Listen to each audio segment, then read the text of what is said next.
समास के बारे में आप पहले से परिचित हैं। आज हम समास के भेद देखते हैं, यानी समास के प्रकार कितने होते हैं। तो समास के 6 प्रकार होते हैं। पहला होता है अव्ययीभाव समास, दूसरा होता है तत्पुरुष समास, तीसरा है कर्मधारय समास, चौथा है द्विगु समास, पांचवा है द्वंद्व समास और छठा है बहुव्रीहि समास। अब अलग अलग समास कैसे होते हैं इसके बारे में विधिवत हम देखेंगे, लेकिन उसके पहले जो है पदों की प्रधानता के आधार पर हम समास का वर्गीकरण देखते हैं कि किस समास में कौन सा पद प्रधान होता है। ये पहले हम समझ लेते हैं, उसके बाद फिर हम आगे बढ़ते हैं।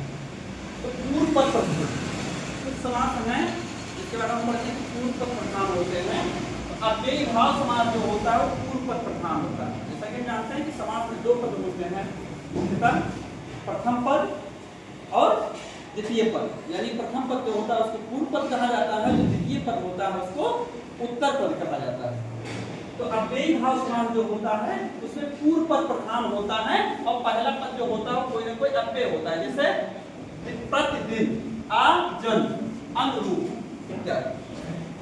और दूसरा होता है उत्तर पद प्रधान, ये जो दूसरा पद प्रधान होता है वो समास कौन से होते हैं। तो उत्तर पद प्रधान, प्रधान मतलब ये होता है कि जो मुख्य होता है उसको हम प्रधान बोलते हैं। तो उत्तर पद प्रधान जो होता है तत्पुरुष समास में उत्तर पद प्रधान होता है, कर्मधारय समास में उत्तर पद प्रधान होता है और द्विगु समास में उत्तर पद प्रधान होता है, यानी दूसरा पद यानी कि उत्तर पद प्रधान होता है। जैसे कि राजकुमार, हम देखते हैं तत्पुरुष समास में राजकुमार यानी जो राजा का बेटा होता है उसको बोलते हैं राजकुमार। कर्मधारय समास का उदाहरण जैसे चरण कमल और तिरंगा, ये जो है द्विगु समास। इसमें द्विगु समास में जो संख्यावाची होता है, तो इन सब में जो है उत्तर पद की प्रधानता होती है। तत्पुरुष, कर्मधारय और द्विगु, इसमें उत्तर पद की प्रधानता होती है। अगला है दोनों पद प्रधान किसमें होते हैं। द्वंद्व समास का नाम सुने होंगे, द्वंद्व, जैसा कि नाम से ही स्पष्ट है द्वंद्व, यानी द्वंद्व मतलब कि जहाँ पर दोनों को प्रधानता दी जाए, मतलब कि कोई पद छोटा बड़ा नहीं होता है, दोनों को मुख्य स्थान दिया जाता है, दोनों पद प्रधान होते हैं और द्वंद्व होते हैं। जैसे पाप कोड़े, इसका चिन्ह है, इसका पहचान है कि बीच में योजक चिन्ह मुख्यतः लगा होता है।